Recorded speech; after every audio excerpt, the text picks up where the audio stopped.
शिव की अविरल भक्ति, श्रद्धा और विश्वास। आवाज सेट नहीं है, बिल्कुल भी शून्य है। श्रद्धा और विश्वास का एक संगम शिव महापुराण की कथा है। बाहर की आवाज बढ़ाओ, बाहर की।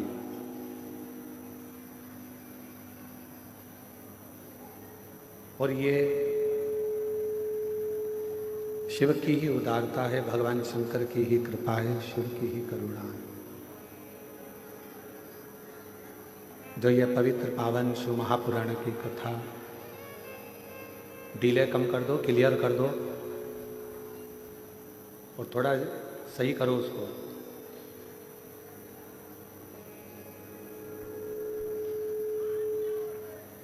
भगवान शिव की ही कृपा, करुणा, उनकी उदारता, उनकी दया है,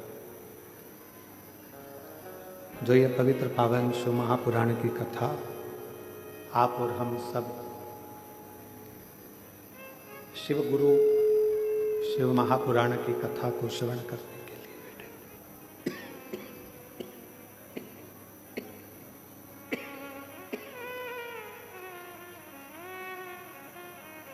शिव गुरु शिव महापुराण की कथा को ग्रहण करने के लिए, उसको श्रवण करने के लिए बैठे हैं।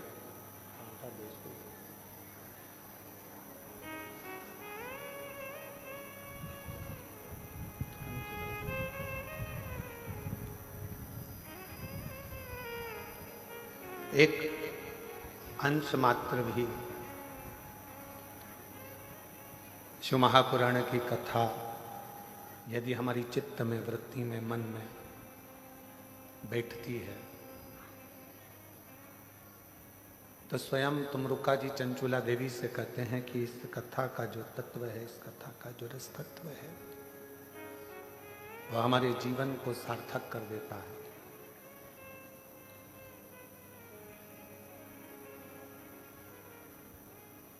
एक स्त्री के लिए, एक नारी के लिए, एक स्त्री के लिए उसका सबसे बड़ा गुरु उसका पति होता है।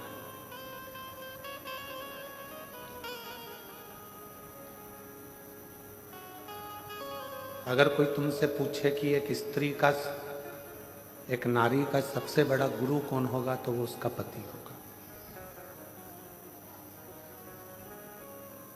क्यों?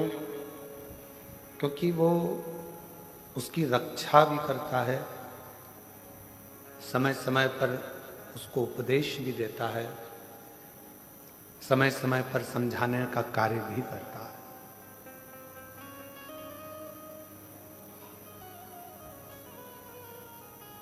पर यदि कोई गलत व्यसन में डूबा हुआ है, गलत तरीके से व्यवहार कर रहा है, गलत मदिरा का पान कर रहा है, गलत विचारों को रख रहा है, गलत सोच को रख रहा है, गलत विचारों को अपने भीतर रख रहा है, तो फिर वो श्रेष्ठता नहीं है।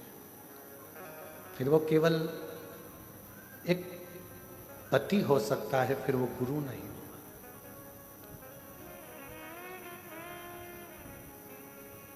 शिव गुरु शिव महापुराण की कथा कह रही है कि शंकर भगवान मां सती के भी गुरु के पद को लिए है। शिव जी ने मां पार्वती जी के भी गुरु पद को लिया है। और जैसे एक गुरु समय समय पर उपदेश भी देता है, तो परीक्षा भी लेता है।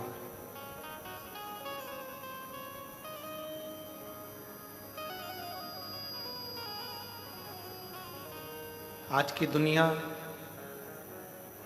गुरु जी का आसन लेने में लगी है, गुरु जी का अनुशासन लेने में नहीं लगी।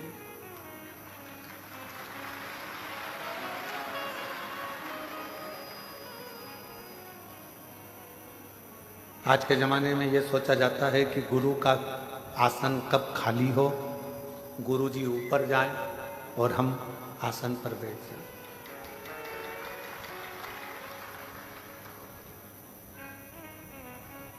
आसन से प्रीति नहीं, अनुशासन से प्रीत होना चाहिए।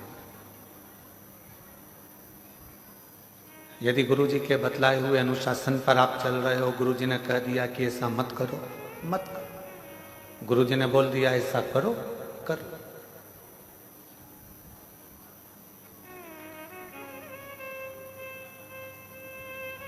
गुरुजी ने मार्ग बता दिया, उस मार्ग पर चलो। गुरुजी ने कोई उपदेश दे दिया, उसको श्रवण करो और उसको अपने जीवन में उतारो। आज चेला गुरु के अनुशासन पर नहीं चलता। आज चेला गुरु जी के अनुशासन पर नहीं, आज शिष्य गुरु के अनुशासन पर नहीं।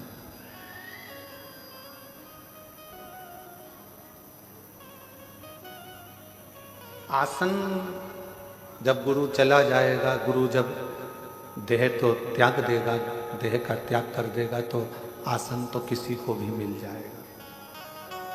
सिंहासन तो किसी को भी, ये चल रहे हैं, सिंहासन तो किसी को भी मिल जाएगा। और चोंगे जैसी आवाज आ रही है, थोड़ा सेट तो करो उसको।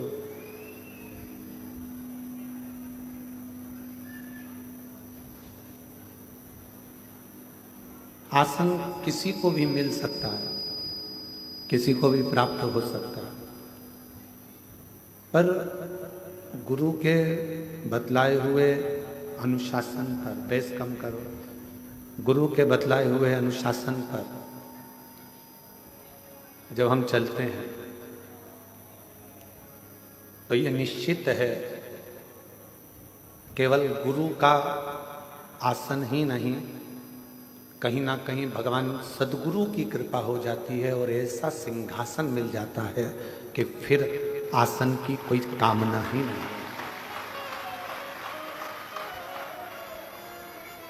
फिर आसन की कोई कामना नहीं।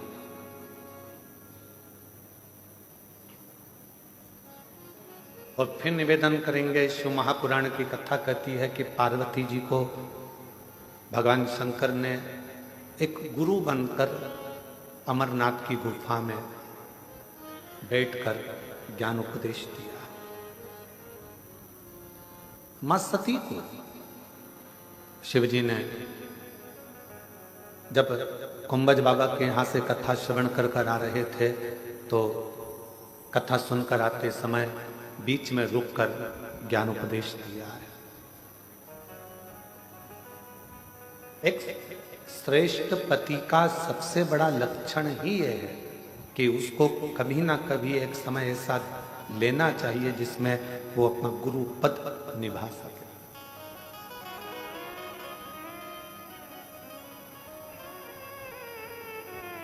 वो अपना गुरु पद निभा सके।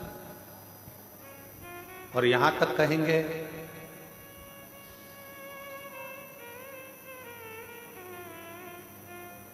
यदि मृत्यु लोक में एक नारी का शरीर मिला है, स्त्री का शरीर मिला है,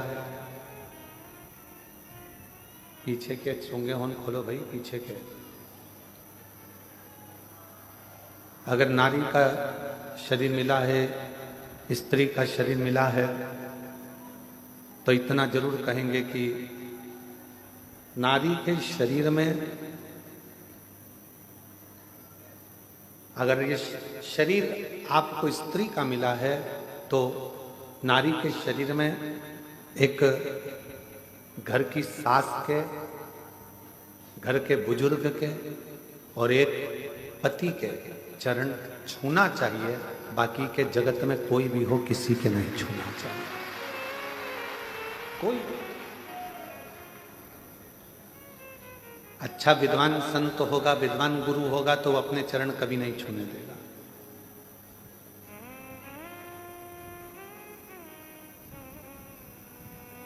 कोई सतगुरु होगा, संत होगा, साल में एक बार कभी गुरु पूर्णिमा महोत्सव आ गया, गुरु पूर्णिमा का उत्सव आ गया, तो चरण भले छूने दे, चरण को स्पर्श करने दे, पर बाकी के समय स्त्री से चरण नहीं छुआ।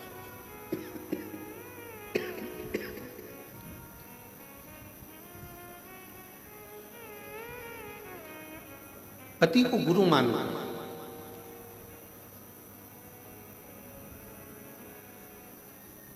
आप उसके चरण का स्पर्श करें। शिव गुरु शिव महापुराण की कथा कहती है। हमने पहले भी कथा में कहा, आज फिर कहते हैं, अगर घर में बुजुर्ग माता पिता बीमार पड़े हैं, घर के अंदर कोई बुजुर्ग बीमार पड़ा हुआ है, कोई रोगीला पड़ा हुआ है, किसी को तकलीफ है, कष्ट है, तो शिव जी को एक लोटा पानी ना चढ़ाकर उस बुजुर्ग को एक लोटा जल पिलाने का प्रयास करना, उसको अच्छा करने का प्रयास।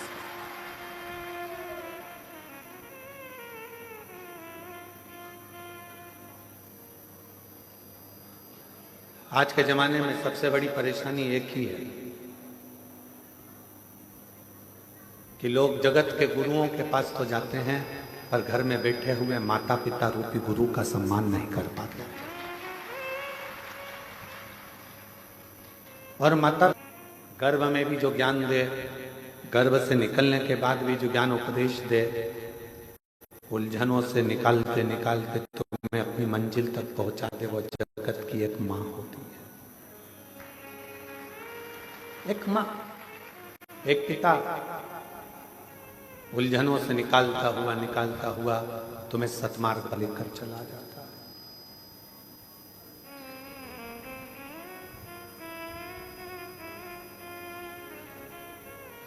कई लोग कहते हैं कि बताओ, उनकी बहू ने हमारे पांव नहीं छुए, उनकी बहू ने हमारे पांव नहीं पड़े, चरण प्रणाम नहीं करा। जेठ के पांव छूना है, थोड़ा दूरी से, चरण का स्पर्श नहीं होना चाहिए। नंदोई के पांव छूना है, चरण यहां है, थोड़ा दूरी से, चरण का स्पर्श नहीं होना चाहिए।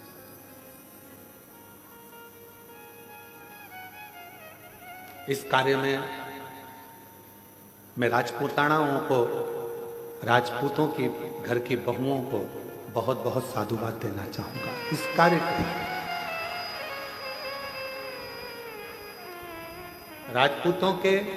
राजपूतानाओं के घर की जो बहुएं होती हैं, राजपूतों के घर की जो बहुएं बेटियां होती हैं, सिर पे पल्लू लेकर अगर किसी के चरण भी छूना है तो अपने पल्लू का एक सिरा लेकर जमीन को रखकर जमीन को ही वो प्रणाम करते हुए उनको नमन कर लेती हैं, खम्मा घड़ी कर लेती हैं।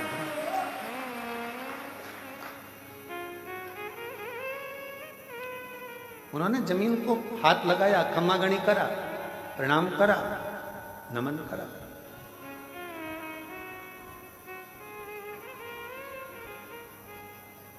ये हमको संस्कार प्राप्त होते हैं।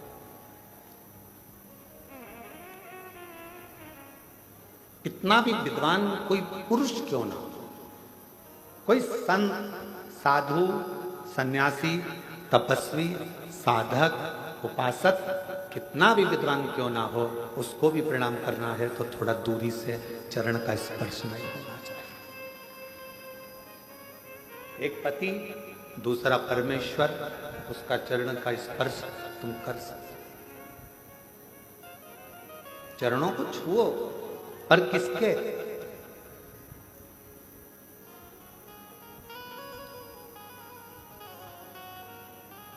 एक मेरे देव अधिदेव महादेव के मंदिर में पहुंचो, मेरे शंकर की चौखट पर जाओ, शिव जी के द्वार पर जाओ, तो शंकर भगवान का अगर मौका लगे आप लोगों को, अगर कहीं ऐसा शिव कृपा कर दे और शंकर जी की करुणा से अगर मौका लग जाए तो शिवलिंग का स्पर्श, जलाधारी का स्पर्श, और अगर नहीं मौका मिलता, किसी मंदिर में जल चढ़ाने का भी मौका नहीं मिलता, किसी मंदिर में जल चढ़ाने के लिए भी अंदर नहीं जाने देते, कोई बात नहीं, मन के हृदय में शिव को बिठाओ और भक्ति का जल अपने मन से चढ़ाओ, शिव उसको भी स्वीकार करे।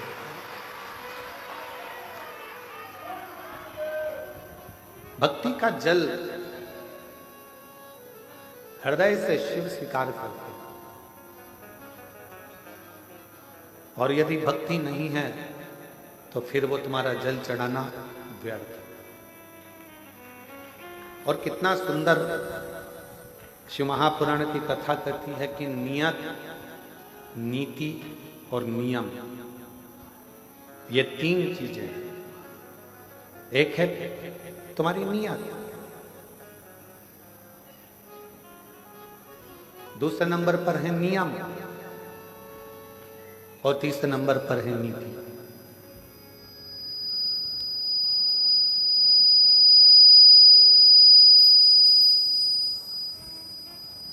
नियत, नीति और नियम अगर तुम्हारा अच्छा है, नियत अच्छी है,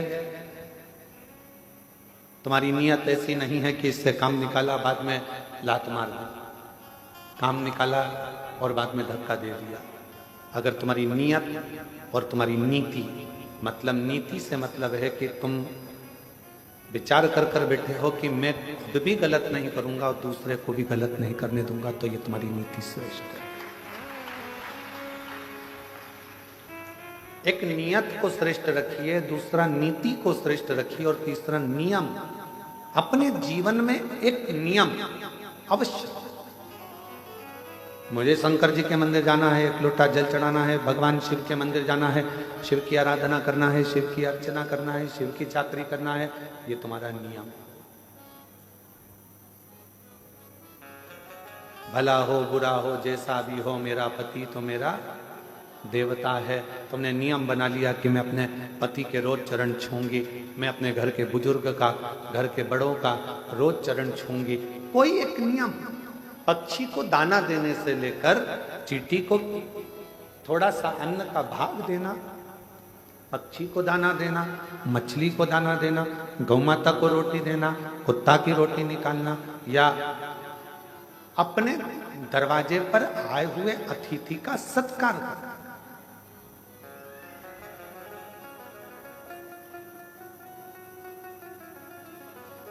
आप लोगों ने एक शब्द सुना होगा, अतिथि देवो भव। क्या कभी आप लोगों ने विचार करा कि हमारे यहां अतिथि को भगवान का दर्जा दिया गया है?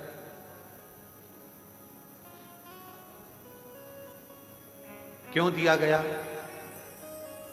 लिंग पुराण की एक कथा आती है, और लिंग पुराण की कथा में कहा गया कि अतिथि देवो भव।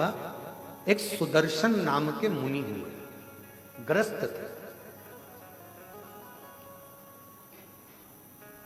और सुदर्शन मुनि ग्रस्त आश्रम में रहने वाले अपनी पत्नी, अपने बच्चों के साथ अपना जीवन आनंद के साथ जीते थे। आप जितने बैठे हो, जितने भी यहां पर पुरुष बैठे हुए हैं, जितने भी पुरुष टीवी पर कथा सुन रहे हैं, मोबाइल पर सुन रहे हैं, या इस कथा के पंडाल में बैठकर कथा सुन रहे हैं, जितने भी कथा सुन रहे हैं, तुम भी एक मुनि हो, तुम भी कोई साधारण व्यक्ति नहीं हो।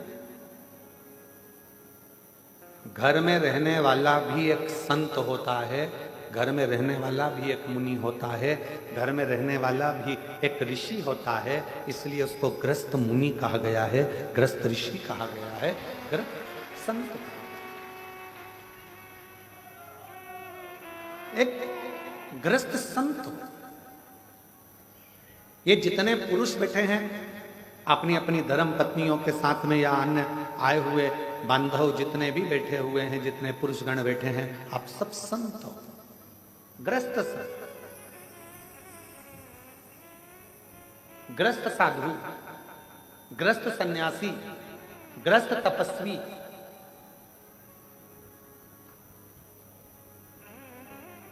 बाहर रहने वाला संत जो अपने घर को सब कुछ छोड़ देता है, वो नदी के तट पर, मंदिर में, एकांत में, कहीं वन में जाकर बैठ जाता है।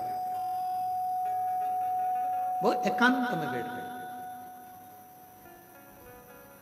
और वहां बैठकर उसने अपना तप, साधना, भजन, कीर्तन, स्मरण वहां किया। पर घर में रहने वाला एक पुरुष अपने बच्चों का भी पालन कर रहा है, पत्नी का भी पालन कर रहा है, माता पिता का भी थोड़ा ध्यान रखकर उनकी भी औषधि दवाई गोली सब करवा रहा है, और साथ में कमाने भी जा रहा है, और आते जाते समय मुख से राम नाम, कृष्ण नाम, शिव नाम, श्री शिवाय नमस्तुभ्यम कह रहा है। समझ लो वो संत ही है, साधु। एक सुदर्शन नाम के मुनि ग्रस्त थे। लिंग पुराण की कथा कहती है कि वो ऐसे मुनि थे, अपने बच्चों के लिए कार्य करते थे, परिवार को संभालते थे, पत्नी के लिए भरण पोषण के लिए कुछ थोड़ा बहुत मेहनत करते थे, और खाने पीने की व्यवस्था कर कर बच्चों की अच्छी परवरिश करना, एजुकेशन कराना, उनका ध्यान रखना, घर में बुजुर्ग हैं उन माता पिता के लिए औषधि की व्यवस्था करना, साथ में भगवान शंकर की भक्ति करना, भगवान शिव का स्मरण करना। अब एक दिन सुदर्शन मुनि की धर्म पत्नी ने सुदर्शन मुनि से कहा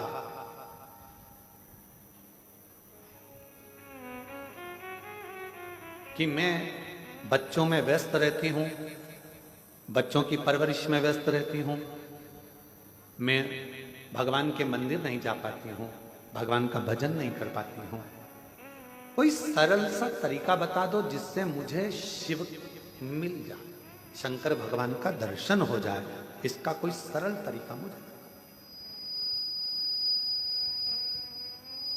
अब तीनों चीजें जुड़ रही है यहां। नियत भी ठीक है सुदर्शन मुनि की पत्नी की, नीति भी ठीक है कि मुझे किसी का बुरा नहीं करना है, मैं सतमार्ग पर चलूं, और नियम अपने पति से पूछ रही है कोई ऐसा बता दो कि मुझे मेरे शंकर भगवान का दर्शन, ऐसा नियम बता।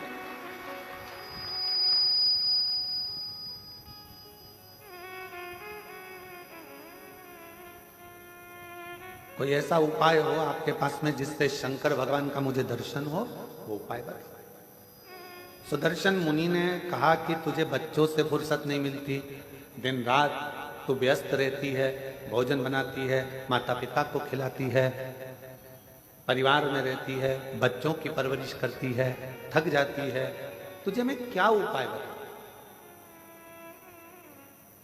पर पत्नी ने जिद पकड़ ली, कोई ऐसा उपाय बताओ मुझे कि मुझे शिव मिले। तब सुदर्शन मुनि ने कहा कि एक काम करो, कोई भी अतिथि अपने घर में आए उसकी सेवा दिल से करना, भोजन मांगे भोजन दीजिए, पानी मांगे पानी मांगे, उसकी पूरी व्यवस्था करना, एक ना एक दिन तुम्हें शिव का दर्शन जरूर होगा, शंकर जरूर होगा।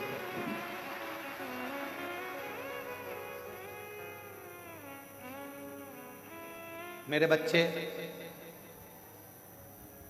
परिवार, बुजुर्ग, पति, ये सब भी तो घर के अंतर्गत हैं। अब इनके लिए तो कहा, अगर घर में अतिथि आया हुआ है, मेहमान आया हुआ है, अतिथि का यदि तुम सत्कार कर रही हो, सम्मान कर रही हो, तो उसमें सब कुछ समाया, सब कुछ। माता पिता भी उसमें समाहित हैं, बच्चे भी उसमें समाहित हैं, सर्वस्वता उसमें समाहित है, आप सेवा करो, ठीक है। अब सुदर्शन मुनि की पत्नी ने ऐसा नियम बना दिया।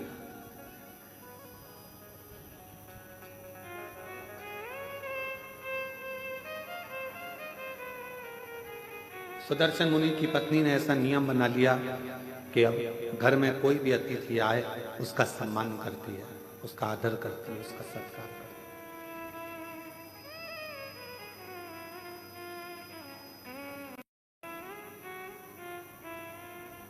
और समय निकलता गया, निकलता गया, निकलता गया। आज शंकर भगवान ने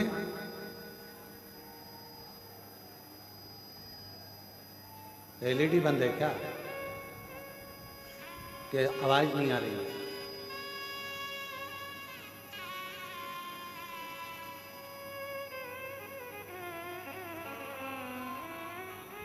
शंकर भगवान ने परीक्षा ली।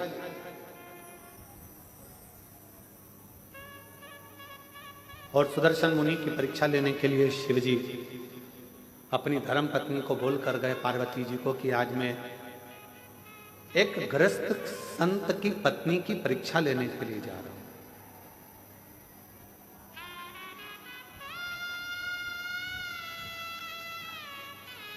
एक जन को भेजिए ना, थोड़ा सा मालूम कर ले, पहले भी है।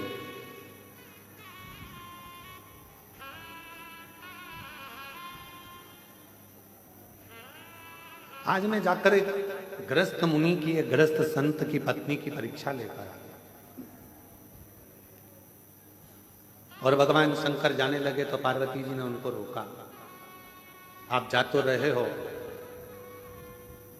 बहुत भोले हो, मैं जानती हूं कि तुम जाओगे और अगर उसने तुम्हारी सेवा करी, परीक्षा में पास हो गई तो तुम कुछ ऐसा वैसा देकर मत आ जाना।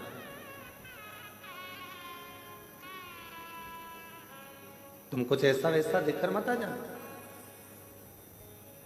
तुम जा तो रहे हो, मना नहीं है, पर थोड़ी सावधानी रखना। जिस पत्नी का पति बहुत भोला होता है ना, पत्नी अगर मायके भी लेकर जाती है तो साथ लेकर जाती है, शादी में भी जाती है तो साथ जाती है। जिस पत्नी का पति बहुत भोला होता है तो पत्नी को उससे भय लगा रहता है कि ये कहीं कुछ बोल ना दे, ये कुछ कहीं दे ना दे, ये कुछ प्रदान ना कर दे, ये कुछ ऐसा ना कर दे। उसके सोचना पड़ता, उसे बहुत सोचना, बहुत।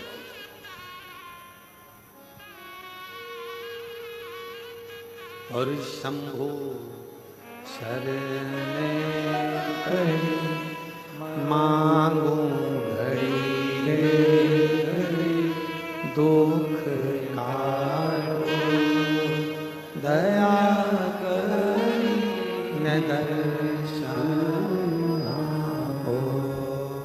शंभु शरणे मांगू घड़ी रे दुख काटो, दया करी दर्शन हो। अब पार्वती जी को चिंता लगी कि तुम भोले स्वभाव के हो, तुम्हारा नाम ही भोला है। तुम भोले स्वभाव के हो, तुम्हारा नाम ही भोला है। कहीं तुम उनकी परीक्षा में पास होकर कुछ ऐसा वैसा देकर मत आ जाना जैसा तुमने भस्मासुर को दिया था।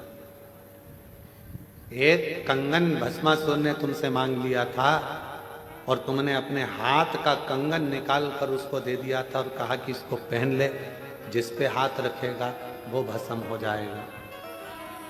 और वो तुम्हारे ही पीछे पड़ गए। प्रैक्टिकल तुम पर कर रहा था।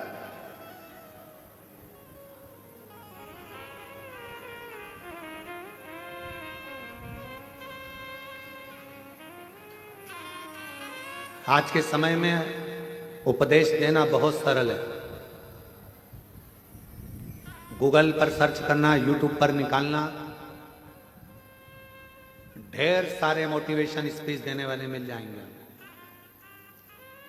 और मालूम पड़ता है कि वो खुद भी डिप्रेशन में पड़े रहते हैं।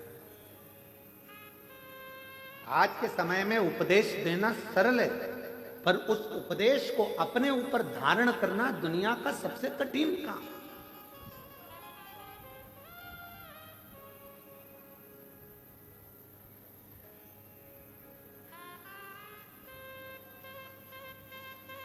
एक तरफ ये कह देना कि मोह में मत पड़ो, माया में मत पड़ो, प्रपंच में मत पड़ो, संसार के बंधनों से दूर रहो। दूसरी तरफ अपने मोबाइल पर देखते रहना कि अपनी कितने फॉलोवर्स जुड़े हैं, अंदाजा लगा कठिन। यदि आप संत हैं, साधु हैं, सन्यासी हैं, तपस्वी हैं, साधक हैं, उपासक हैं, तो फिर आपको विरक्ति का भाव आना चाहिए। आपके अंदर कामक्ति का नहीं। कितना जुड़ा, कितना प्राप्त हुआ, कितना लिया, कितना दिया, कितना करा, उससे मत।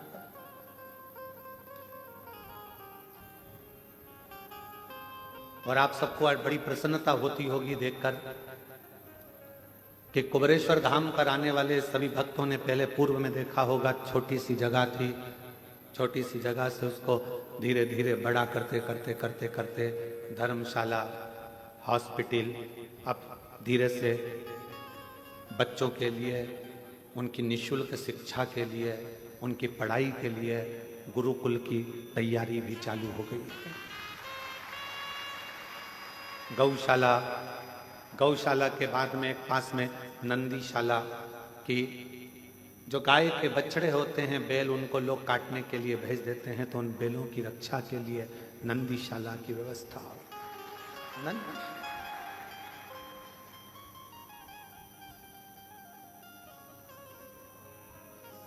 एक हॉस्पिटल की रचना शायद 15-20 दिन के अंदर उसकी भी शुरुआत आप लोग एलईडीओं के माध्यम से, आस्था चैनल के माध्यम से देख रहे होंगे।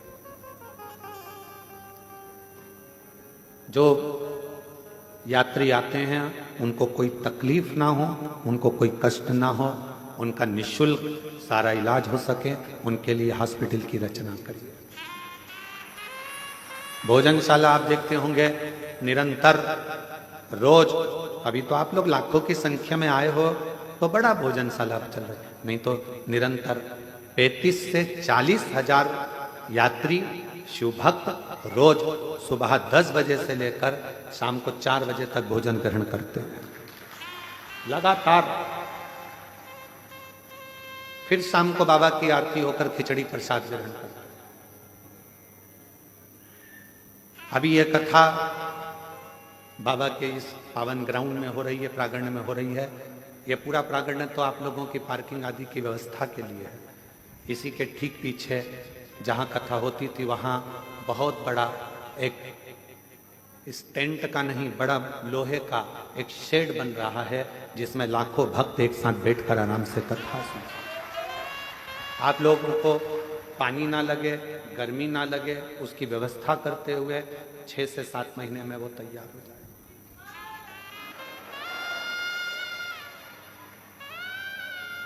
होम्योपैथिक औषधि केंद्र, आयुर्वेदिक औषधि केंद्र और सारी व्यवस्था कुबेरेश्वर धाम पर आप लोगों को निःशुल्क मिल सके, उसकी पूरी पूरी तैयारी यहाँ करी जाए। पूर्ण व्यवस्था। लड़की की शादी हो, सूचना दो सीहोर, हमारी बेटी की शादी करना है, 25 लोग लड़के वाले, 25 लोग लड़की वाले आए। समिति की तरफ से उसके कन्यादान की व्यवस्था, उसके भोजन की व्यवस्था, उनके विवाह की व्यवस्था, उनके स्टेज प्रोग्राम की व्यवस्था, बरमाला की व्यवस्था, सब समिति कर कर आपको विदा करे। ये व्यवस्था वो भी निःशुल्क। 365 दिन का 365 दिन विवाह, 365 दिन का 365 दिन चिकित्सा, 365 दिन का 365 दिन शिक्षा, 365 दिन से 365 दिन भोजन व्यवस्था और 365 दिन से 365 दिन आपकी सुविधा के लिए निःशुल्क सब व्यवस्था कुबेरेश्वर बाबा के धाम पर होती रहे। ये मूल है। आपको प्रसन्नता हो कि आपका दिया हुआ दान 365 दिन गौ माता की व्यवस्था, 365 दिन नंदी बाबा की व्यवस्था। तुम्हें प्रसन्नता होना चाहिए कि तुम्हारा जो दिया गया दान है वो कहां लग रहा है, किस जगह पर लग रहा है, किस स्थान पर लग रहा है।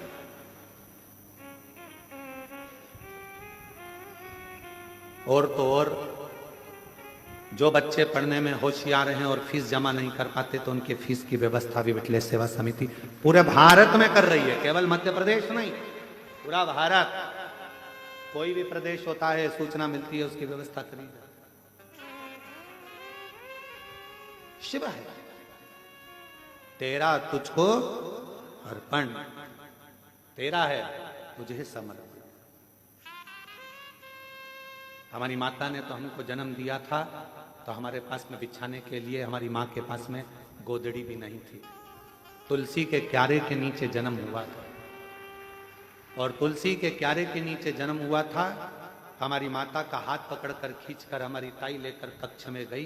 बिछाने का सामान नहीं था तो जो मुरमुरा होता है, क्या बोलते हैं उसको, परमल, मुरमुरा, पोहे की लाई जो प्रसाद में खाते हो, मुरमुरा, उसका टाट पड़ा हुआ था बोरा जिस पर हमारा जन्म हुआ। बोरे पर। जन्म हुआ है और मृत्यु के समय पर भी कोई राजसी ठाट नहीं। यही मानव का शरीर ऐसे ही छूट कर चले जाना है। इसलिए आपका आप में ही लगा कर जाना है कि आप लोगों की जिंदगी के साथ श्रेष्ठ।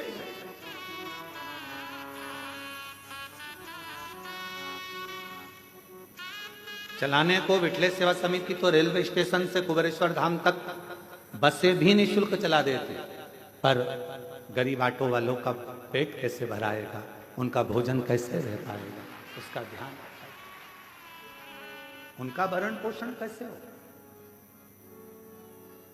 स्टेशन पर ट्रेन आए, जब यहां से गाड़ियां भेज दी जाए, बसें भेज दिया जाए, चालू हो जाए, परंतु उनका पेट कैसे भरा, 2 रोटी उनको भी मिले, उसका स्मरण रखा।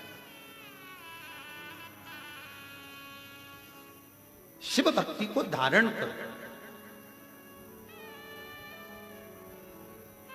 नियत अच्छी रखना, नीति अच्छी रखना और नियम अच्छे रखना। फिर दुनिया चाहे गाली दे, अपशब्द कहे, ताना दे, आड़ा टेढ़ा बोले, उससे मतलब आपकी नीति ठीक है ना, आपका नियत ठीक है ना, आपका नियम ठीक है ना, फिर नहीं सोचो, फिर बिल्कुल विचार नहीं करना अपने।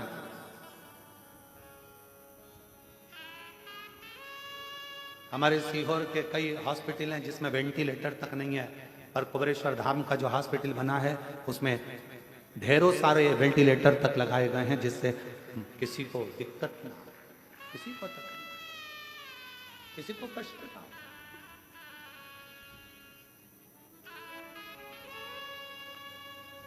शिव शिव है, ओगड़दानी ओगड़दानी शंभु है, शंकर।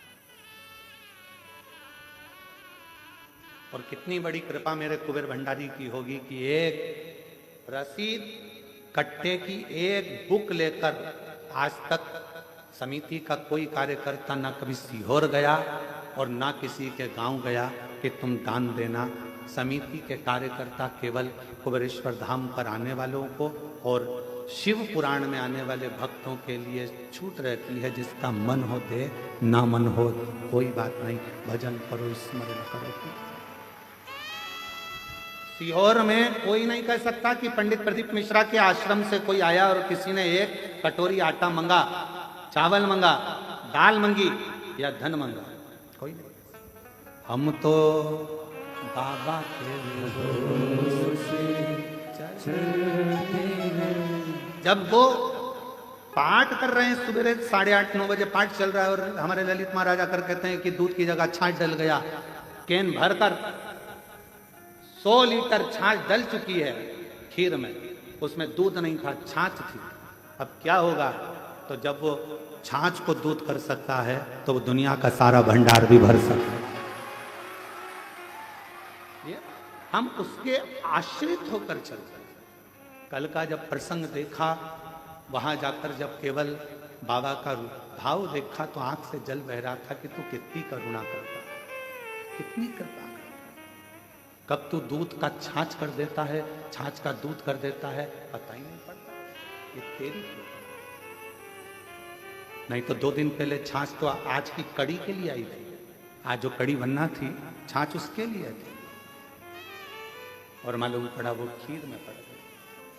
और तेरी कृपा का क्या है भरोसा, कब किस पर हो जाए, जरा सी हम पर कर दो, जरा सी हम पर कर दो।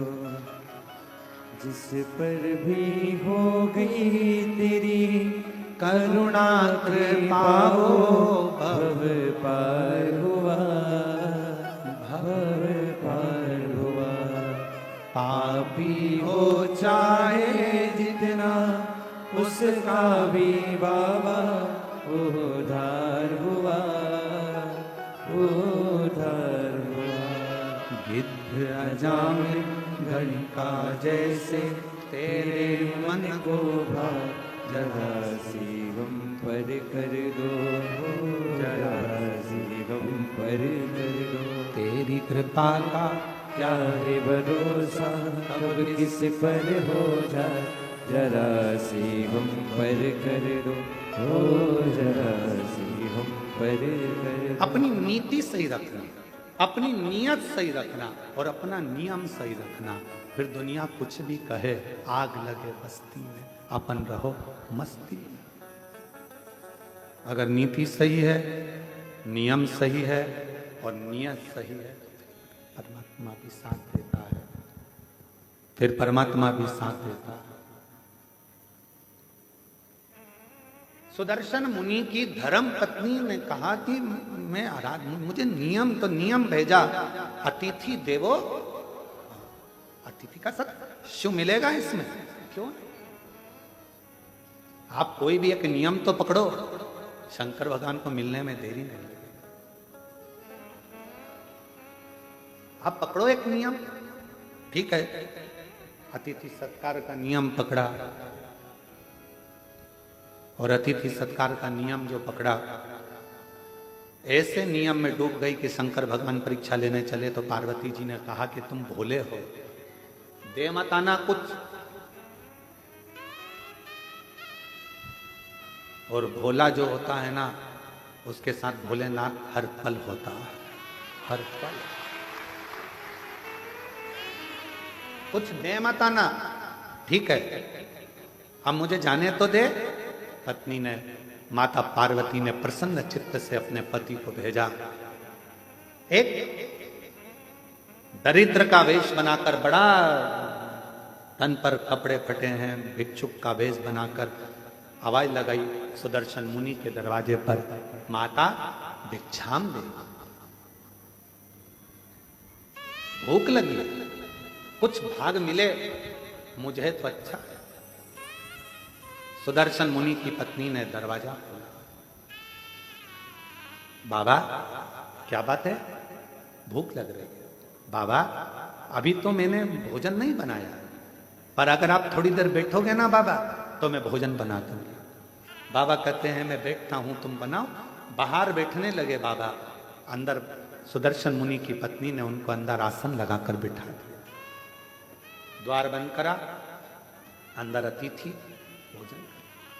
भोजन बना रही है, गुनगुना रही है भगवान के नाम। क्या देखा? भोजन बनकर तैयार हुआ, इसमें एक रोटी बनकर अलग रखा दी गई है। किसकी रोटी है? गाय। रोटी अलग रखा। खूब हंसे भोलेनाथ, खूब डट के हंसे। गुस्सा आया थोड़ा सा सुदर्शन मुनि की पत्नी को कि हमारे घर भोजन करने आए और तुम हंस रहे हो, क्यों? सुदर्शन मुनि के दरवाजे पर बैठे हुए अतिथि के रूप में भोलेनाथ ने कहा कि धन्य है देवी, आप धन्य हैं। माँ, आपने जो रोटी मेरे लिए बनाई उसकी साइज इतनी बड़ी है, और जो गाय के लिए रोटी बनाई वो इतनी सी।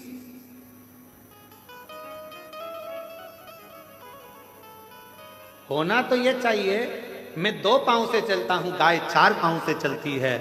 मेरा शरीर छोटा है, गाय का शरीर बड़ा है, तो मेरी रोटी से बड़ी तो गाय की रोटी होना चाहिए। पर संसार के लोगों ने अपनी रोटी से छोटी रोटी गाय की कर दी है। बोलो, ये गलती केवल सुदर्शन मुनि की पत्नी से नहीं, अपने घर में भी होती है।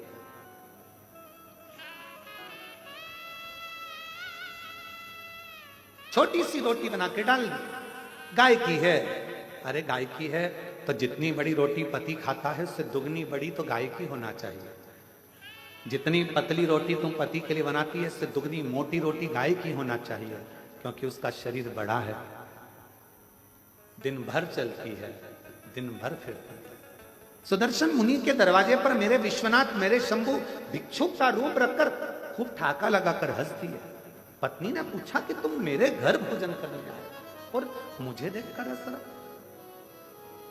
शिव जी ने कहा कि ये रोटी तो बहुत छोटी है गाय की, रोटी तो बड़ी करो। पत्नी सुन रही थी सुदर्शन मुनि की। बाबा की बात सुनकर उसकी आंखों से जल भर गया। आज तक मैंने केवल कपट ही करा, बच्चों को ज्यादा खिलाया, पति को ज्यादा खिलाया और गौ माता को केवल एक रोटी, और वो भी छोटी सी। मतलब मेरी कपट की जिंदगी चल रही थी। आज से हे अतिथि, तुम मेरे दरवाजे पर गुरु बनकर आए हो और तुमने मुझे उपदेश दिया है, उपदेश दिया है। आज से मैं कभी कपट नहीं करूंगी। जैसा मेरा पति पावे वैसा अतिथि पावे, जैसे बच्चे पावे वैसे परमात्मा पावे, जैसे मेरे घर के पावे वैसे गौ माता पावे। एक उपदेश मेरे शंकर भगवान ने दिया। इसलिए प्रथम गुरु है शिव, आदि गुरु है शिव, आदि योगी है शिव। उपदेश दिया। अब दूसरा उपदेश का समय था। भोजन की थाली लगकर तैयार हुई अतिथि के लिए। इतनी देर में दरवाजे पर पति आ गया। दरवाजा की कुंडी बजाई। सुदर्शन मुनि, द्वार खोलो, दरवाजा खोलो। पत्नी अंदर से आवाज लगा दी, कौन है? पति चिल्ला कर बोला, क्या तुझे मेरी आवाज सुनाई नहीं देती? मैं तेरा पति, तेरा भरतार, और तू दरवाजा नहीं खोलती? पत्नी आवाज लगाकर कहती है, आपने कहा था अतिथि देवो भव। अभी मैं अतिथि को भोजन करा रही हूं। पागल हो गई है? मूर्ख हो गई है?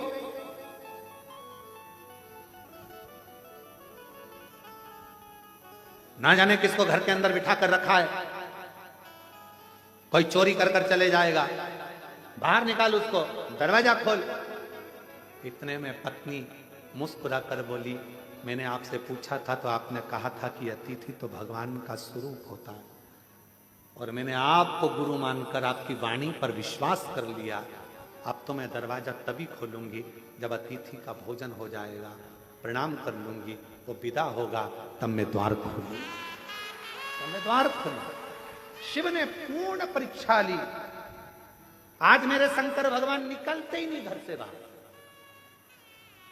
लाओ जरा एक गिलास दूध और लाओ, जाओ। सुदर्शन मुनि की पत्नी दूध का गिलास भर गया। अब बोले, बाबा मेरे झोले में जो कपड़े रखे हैं वो सारे चल चल के गंदे हो गए हैं। माँ धो दोगी? माँ कपड़े धो रही। 1 घंटा कपड़े धोने में हो।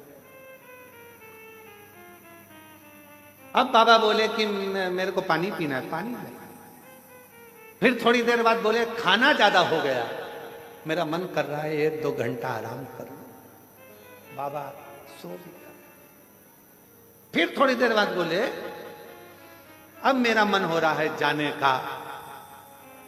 इसको तो खुशी नहीं हुई, पर दरवाजे के बाहर जो बैठा था सुदर्शन मुनि, उसको प्रसन्नता हुई, अब दरवाजा खुलेगा। जिस गुरु ने उपदेश दिया था वही डिप्रेशन में पड़ा था, टेंशन। अब द्वार खुलेगा। तैयार हो गए, झोली टांग ली, सब कुछ हो गया, चलने की तैयारी थी। इतने में सुदर्शन मुनि की पत्नी से बाबा बोले, मेरे कपड़े लेकर आ जाओ। कपड़े लेकर आई तो सुदर्शन मुनि के पत्नी ने कपड़े दिए। जो कपड़े दिए तो बाबा बोले, अभी तो ये गीले हैं, जब तक सूखेंगे नहीं तब तक जाऊंगा। अभी गीले हैं, अभी नहीं जाऊंगा। लिंग पुराण की ये कथा है। बड़े प्रेम से अगर आप पढ़ेंगे तो 122 नंबर के अध्याय पर इसको प्राप्त करेंगे। बड़ा सुंदर सा। अब उठे नहीं, कपड़े सूखेंगे नहीं तब तक जाऊंगा नहीं। बैठ गए। अब वो बाहर बैठा पति फिर बैठ गया बेचारा। संध्या होने लगी, शाम का समय होने लगा। सुदर्शन मुनि की पत्नी से बाबा बोले, देख के आओ कपड़े सूखे? हाँ बाबा सूख गए, ले आओ। लाए, झोले में भरे, जाने लगे। अब कहने लगे, माँ मन कर रहा है अब रात को कहाँ जाऊंगा, रात को कहाँ जाऊंगा। ये गांव तो मेरा परिचित भी नहीं है। जिस गांव के अंदर मैं जाऊं कोई मेरा पहचान वाला भी नहीं है, मैं कहाँ जाऊंगा। सुदर्शन मुनि की पत्नी ने कहा, जो आपकी आज्ञा हो, जैसा आपका मन करे वैसा आप करें। तो कहा,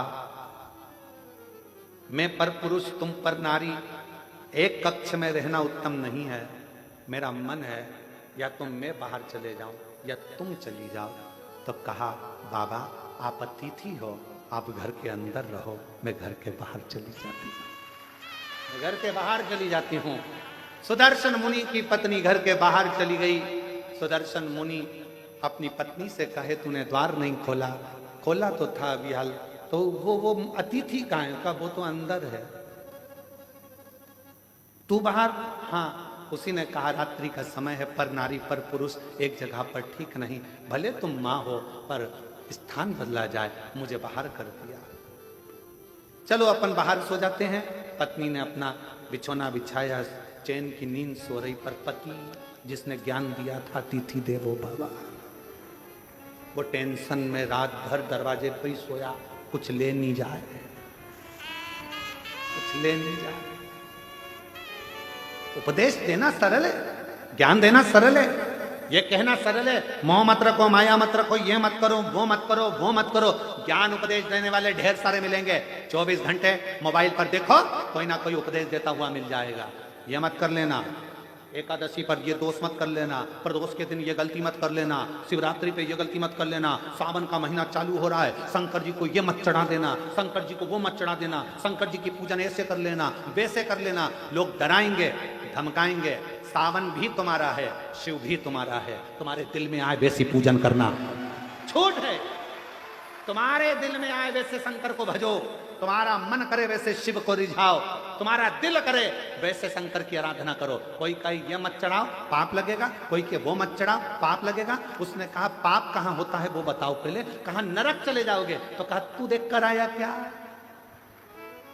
हमारे पड़ोसी गए अभी तक नहीं आए, बताया ही नहीं कि नरक है कि स्वर्ग है। जो जाता है वो बताता नहीं है कि मैं स्वर्ग में हूं कि नरक में हूं। इसलिए ये सब मेरे को मना सिखाओ। मेरा शंकर मेरा है, अड़भंगा मेरा है, शिव मेरा है। जल चढ़ाऊंगी तो भी मुझे स्वीकारेगा, नहीं चढ़ाऊंगी तो भी स्वीकारेगा, क्योंकि मेरा बाप है, शंकर है, शिव है, उसमें भ्रम नहीं, मुझे भ्रमता नहीं। मैं आडंबर में पड़ने वाली नहीं। कोई ने कहा ये मत चढ़ाओ, कोई ने कहा वो मत चढ़ाओ, कोई ने कहा ऐसा मत करो, कोई ने कह दिया वैसा मत करो, कोई ने कहा ये कर देना तो ऐसा हो जाएगा, कोई ने कहा वैसा कर देना तो वैसा हो जाएगा। अरे हम तो बाबा के भरोसे चलते हैं, हम तो बाबा के भरोसे चलते हैं। आडंबर से भी उपदेश देना सरल है, कहना सरल है, ऐसा मत करो, ऐसा मत करो, कठिन है, बहुत कठिन। पति उपदेश दे दिया, अतिथि देवो भव, दरवाजे पर सो रहा है। सुदर्शन मुनि दरवाजे पर सो रहे हैं, कुछ लेकर ना चले जा।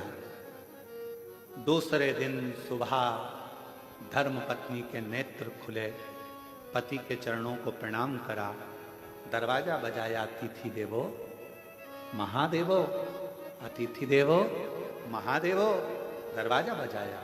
शंकर भगवान जो रूप में थे, दरवाजा खोला, खोलकर जो पत्नी ने दर्शन किया, ये कोई दरिद्र भिक्षुक नहीं है, ये तो मेरा देव अधिदेव महादेव है।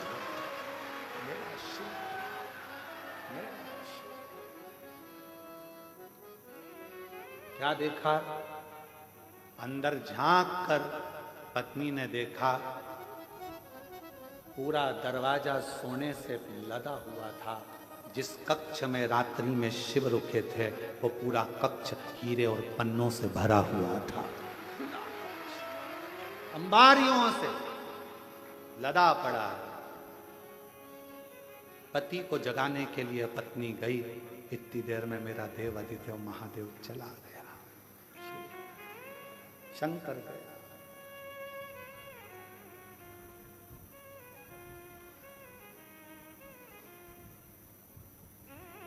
पत्नी ने पति के चरण पकड़ लिए। आपने कहा था अतिथि की सेवा करना शंकर का दर्शन हो जाएगा, आपके बराबर दुनिया में कोई गुरु नहीं मिलेगा। आपके कहने पर मैंने अतिथि की सेवा करी और वास्तव में मुझे शिव का दर्शन हो गया, शिव का। मुझे शंकर भगवान का दर्शन हो गया। ये कृपा नहीं तो क्या है, क्या है? मैं नहीं जानती थी कि वाणी पर भरोसा करा हुआ, शिव पर करा हुआ विश्वास एक ना एक दिन सुख प्रदान करता, आनंद प्रदान करता।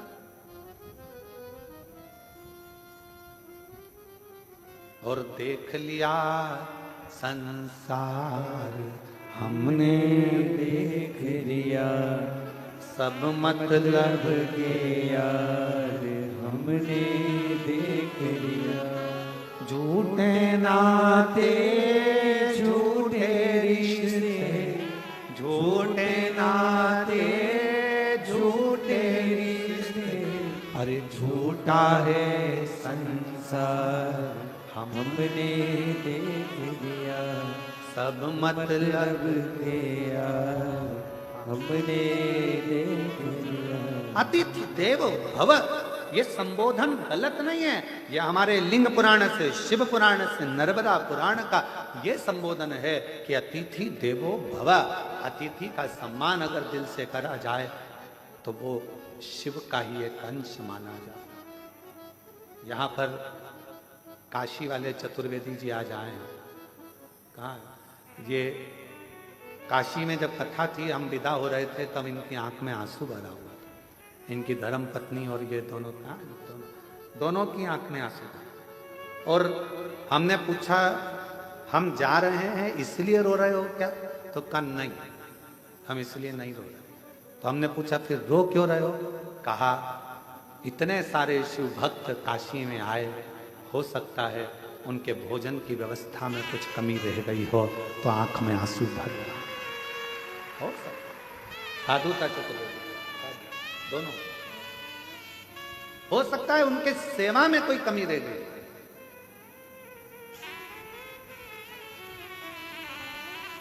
उनकी सेवा में कोई कमी हो। महाराज कुबेरेश्वर धाम पर भोजन व्यवस्था चलती है।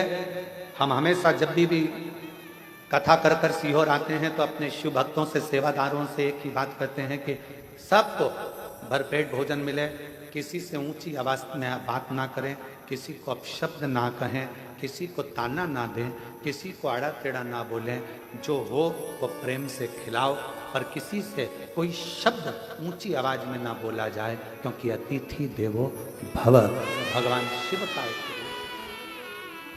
बुजुर्ग है, बूढ़ा है, जवान है, बच्चे हैं, बीमार है, अच्छा है, जैसा भी है, मेरे बाबा का बेटा बेटी इस धाम में आता है, उसका सत्कार पूरा करो, उसका सत्कार पूरा करो, उसको कोई कमी नहीं रहना चाहिए।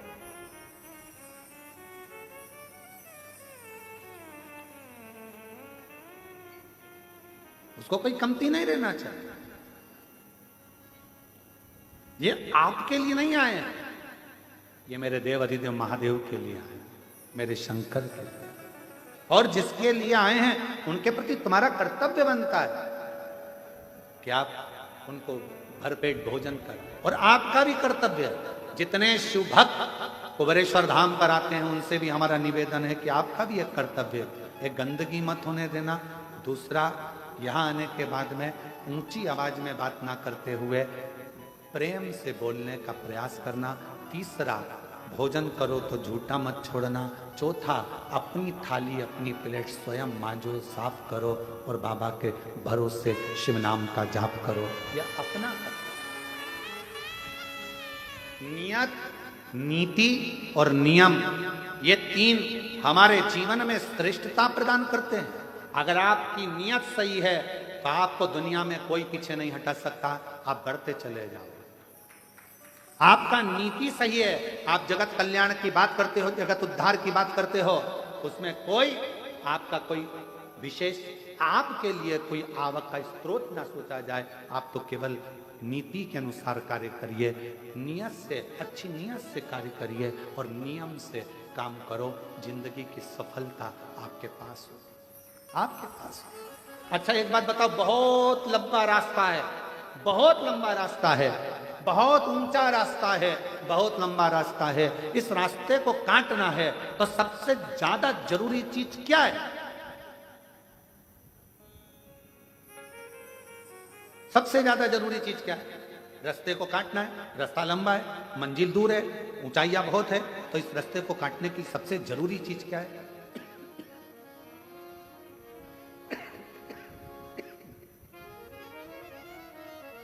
सबसे जरूरी है दो चीजें, एक आपका विश्वास और दूसरा जिस रास्ते पर चल रहे हो उस पे चलने के लिए तुम्हारे पांव की मजबूती। विश्वास, मजबूती। रास्ता कितना भी लंबा हो, पांव मजबूत हैं तो कितनी भी लंबी रास्ता हो वो तुम्हारे कदमों में होगा और तुम मंजिल तक पहुंच कर।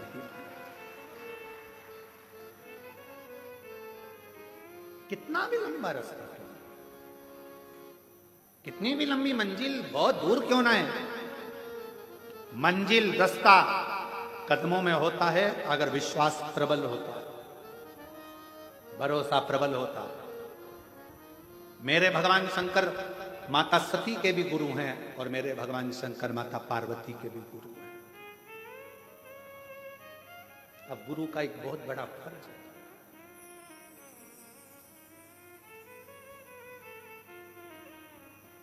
जितने चेलों को गुरु मंत्र मिलता है, जितने चेलों को गुरु गुरु मंत्र देता है, अगर वो चेला कोई गलत काम करता है तो सबसे ज्यादा चेले को कम गुरु को भोगना पड़ता है।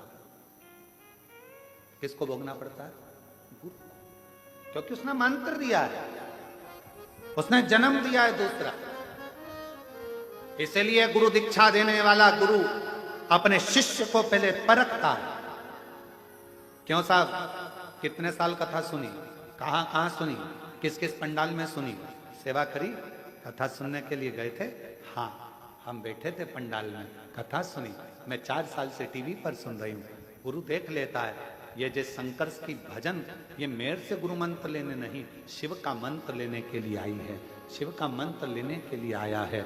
अगर इसने कथा में दिल लगा लिया, इसने पूरा भरोसा यदि शंकर पर कर लिया, तो इसने अगर गुरु मंत्र ले लिया तो एक दिन ये शंकर के चरणों में जरूर पहुंचेगा।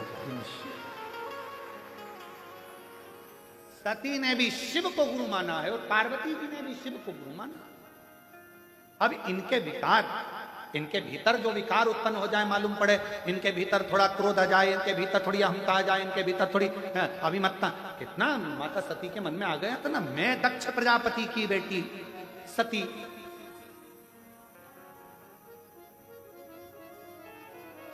और मुझे कुंभज ऋषि के आश्रम में कथा सुनाने लेकर जा रहे। विवाह के बाद तो लोगों को कहां जाना चाहिए और लोग कहां जा रहे हैं? आप कहां लेकर जा रहे हो मेरे को? कितना सुंदर कहा है,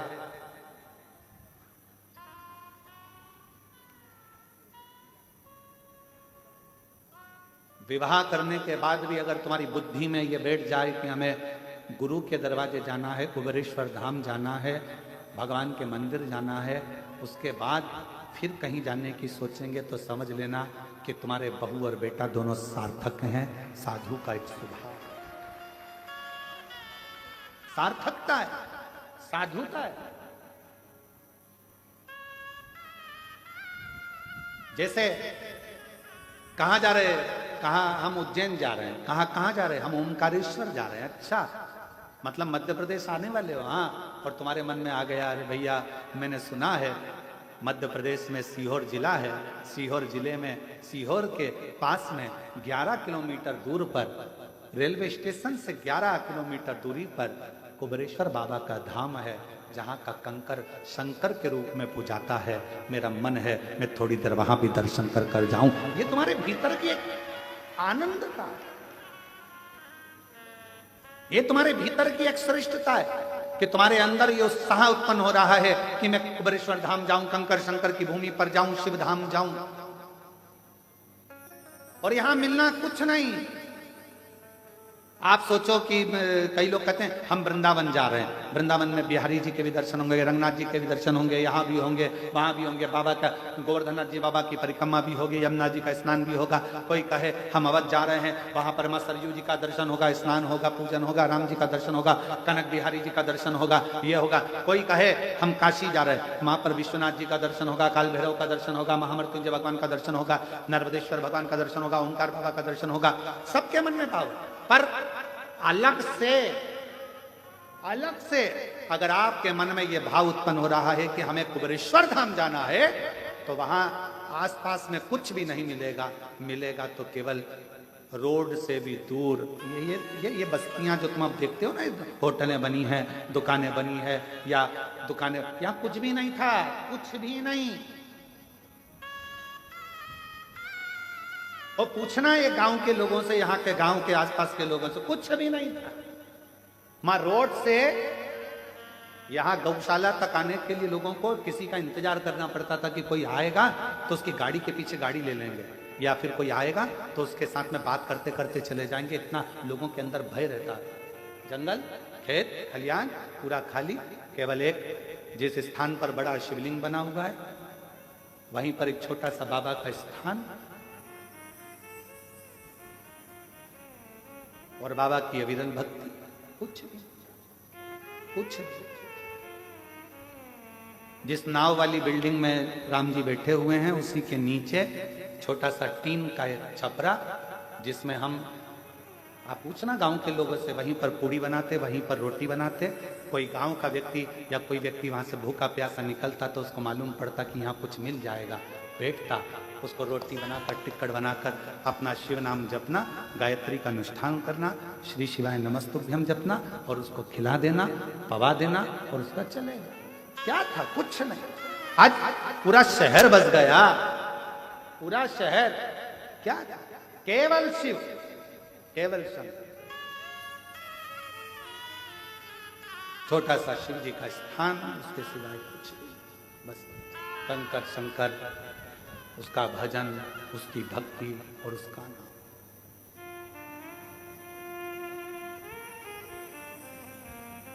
कई लोग कहते हैं गुरुजी आपने वृंदावन नहीं चुना, कल हमारे चतुर्वेदी कह रहे थे कि वृंदावन नहीं चुना, अयोध्या नहीं चुना, उज्जैन नहीं चुना, आपको यही जगह चुनी जहां पर बिल्कुल एकांत अलग साइड में। हमने कहा हम नहीं चुनते, उसने हमको सीहोर के लिए चुना, तो जगह भी तो वही चुनेगा। चुनने वाला वो है, सब बनाने वाला वो है, करने वाला वो है। आप और हम तो केवल एक निमित्त मात्र हैं, केवल निमित्त। शरीर मिला है, अच्छा कर्म करिए, शरीर चला जाएगा। लोग याद करें ना करें, पर इतना तो करेंगे कि कुबेरेश्वर धाम में आकर एक लोटा जल चढ़ाकर भगवान की अविरल भक्ति को धारण करें, उससे ज्यादा कुछ। और हम तो बाबा के भरोसे चलते हैं, हम तो बाबा के भरोसे चलते हैं।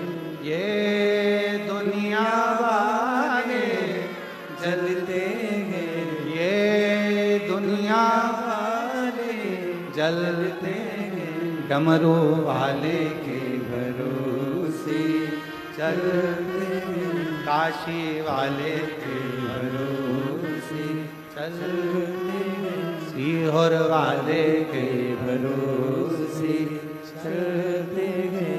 इस भूमि पर आने के बाद अगर आपने दिल से एक स्थान पर बैठकर 108 बार श्री शिवाय नमस्तुभ्यम मंत्र का जाप किया, बाबा से प्रार्थना करी, 5 कंकर बीन कर पूजन करी, 1 कंकर साथ ले गए, बाबा से विनय कर कर रुद्राक्ष मांगा, ले गए। जो कामना कर कर आए हो, मेरा विश्वास कहता है 3 महीने में बाबा वापिस बुला लेगा। इन जजमानों में कई जजमान ऐसे बैठे हैं जो हर साल जजमान बन रहे हैं, प्रति वर्ष यहां पर भी बनते हैं, 12 ज्योतिर्लिंग में भी बनते हैं, बड़ी कृपा शिव करता, बनते रहते। आए दिन समिति को रोकना पड़ता है इन लोगों को। वो एक माता बैठी है महाराष्ट्र वाली, तो ये इनको अब की बार समिति ने मना किया, नहीं अभी हमारे जजमान बहुत सारे हो गए, तुम्हारे हर बार बन जाती है, हर बार आएंगी और तुरंत करेंगे अगला नाम लिख के रखो, अगला नाम लिख के रखो। एक वो बैठे होंगे मुंबई वाले, कहाँ है बैठे, गए कि हैं?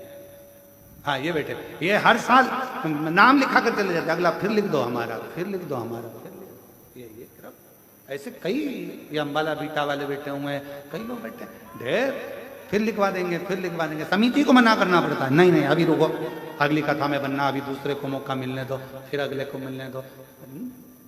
क्या देता है बाबा? सीहोर वाला महाराज कुछ नहीं देता, कुछ भी नहीं, केवल एक ही काम करता है सियोर वाला महाराज। तो कहता है कि सारी समस्या का हल एक लोटा जल और श्री शिवाय नमस्ते। मन करे तो जपो, दिल करे तो भजो, और अगर किसी के कहने में आ जाओ और तुम जल पीना भी बंद कर दो तो तुम्हारा मन, बेलपत्र खाना भी बंद कर दो तो तुम्हारा मन, मंदिर जाना भी बंद कर दो तो तुम्हारा मन, और कथा सुनना भी बंद कर दो तो तुम्हारा मन। हम तो ये शिव नाम लेने के लिए जन्मे हैं और उसका नाम लेते लेते ही परमात्मा की शरणागति प्राप्त करें, यही भजो तो ठीक, ना भजो तो ठीक।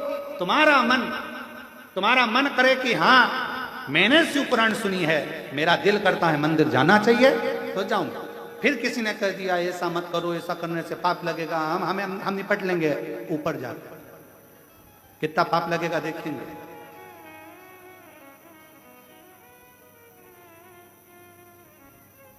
शायद भारत की भूमि पर जितना विरोध किसी पुराण का नहीं हुआ होगा, उतना विरोध शिव महापुराण का हुआ है। जो मिलता है केवल शिव पुराण का, ये ऐसा बोल दिया, वैसा बोल दिया, ये गलत कर दिया, वो गलत कर दिया। अरे कुछ भी गलत करा, उसका नाम तो पशुपति नाथ है। एक कुत्ता भी जाता अगर उसे चाट लेता है तो अगला जन्म नहीं पाता, उसको पशुपति नाथ कहते हैं। एकांत में शंकर जी का ओटला, शंकर जी का मंदिर खाली पड़ा है, उस खाली पड़े मंदिर में कोई नहीं जाता तो कौन पहुंच गया? कुत्ता। कौन पहुंच गया? गाय। कौन पहुंच गया? पशु पक्षी जानवर जीव सांप बिच्छू सब उस मंदिर के अंदर होंगे, शंकर जी से चिपके रहेंगे, शिवलिंग से चिपके रहेंगे। चीता शिवलिंग के पास, चींटी शिवलिंग के पास। किसी मंदिर की बड़ी बड़ी मूर्तियों का दर्शन करिए, बड़े बड़े इष्ट भगवान का दर्शन करिए, किसी मंदिर में तुम्हें चीटा चीटी नजर नहीं आएंगे, शंकर जी के पास सब चिपके रहेंगे। फूल में इल्ली, वो भी शंकर जी से चिपकी, वो भी चिपकी, और ऐसे चिपकी ऐसा लग रहा है जैसे पूछो मती कि इतने प्रेम से कैसे चिपकी। समझो, जब पशु पक्षी जानवर जलचर थलचर वायुचर ये सब शिव के करीब में है, क्यों?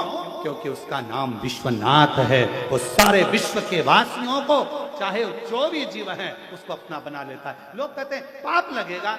शिव महापुराण की कथा कहती है भगवान का जल पीने से पाप नहीं। शिव पुराण की कथा कहती है अगर कोई शंकर जी का प्रसाद लेकर जा रहा है, उसका मात्र दूर से खड़े होकर भी दर्शन कर लिया जाता है, तो फिर उसके परिवार की 71 पीढ़ियां बैकुंठ चली जाती है, भोगना नहीं पड़ता है। यह शिव पुराण में लिखा है। विद्येश्वर संहिता के अंदर शिव महापुराण में लिखा कि शिव जी के प्रसाद का मात्र दर्शन करने से भी 71 पीढ़ियां तर जाती है, 71 पीढ़ियां। तो फिर शिव तत्व क्या, उसको समझे तो।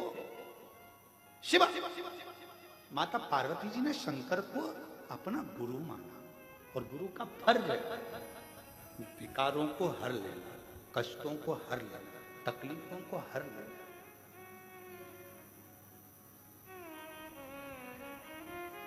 एक कथा आती है, दारूका नाम का एक असुर,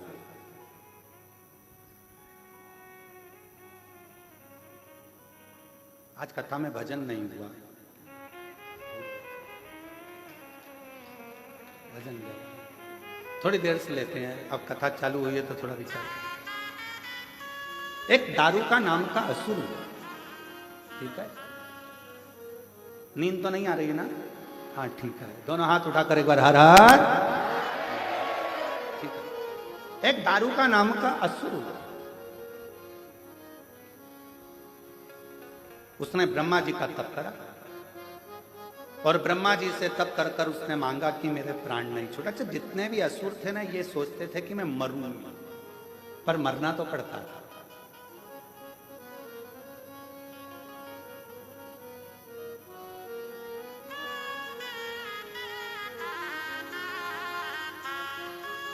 जो दवाई तुम खाते हो, जो टेबलेट तुम खाते हो, बीपी की हो, चाहे शुगर की हो, चाहे थायराइड की हो, चाहे आँख की हो, कमर की हो, घुटना की हो, वो दवाई भी एक दिन एक्सपायर हो जाती है। बोलो सही है कि गलत है? इसलिए लेने से पहले देखना पड़ता है एक्सपायर डेट।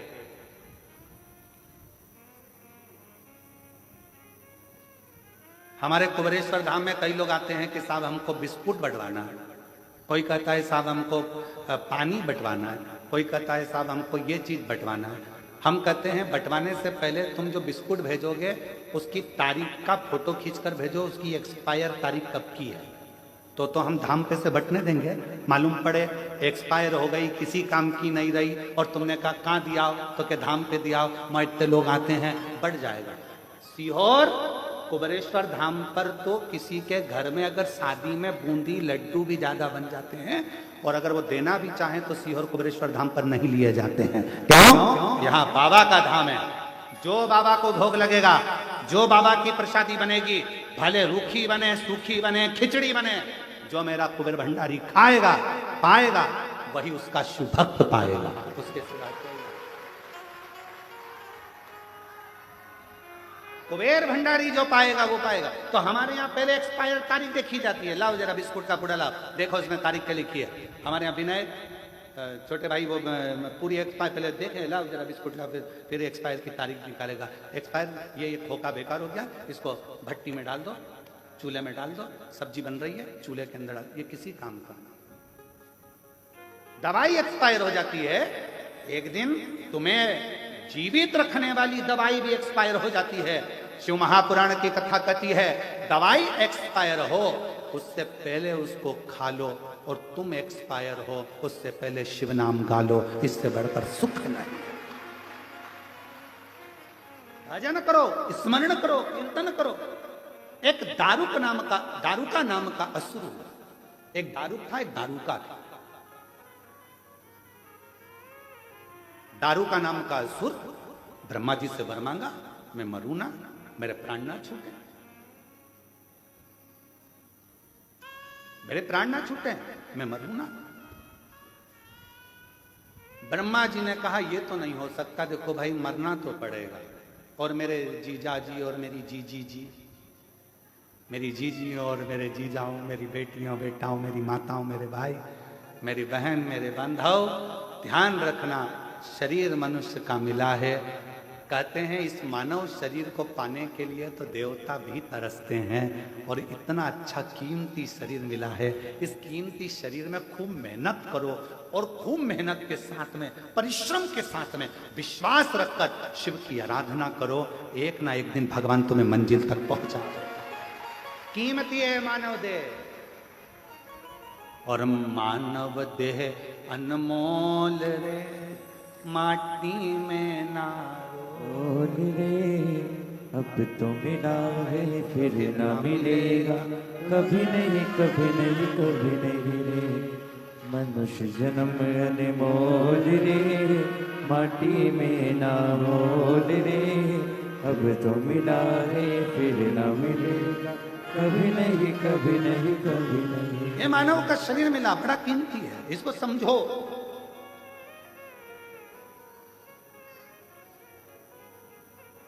मैंने मानव शरीर तुझे हीरा दिया, तू यूं ही गंवाए तो मैं क्या करूं।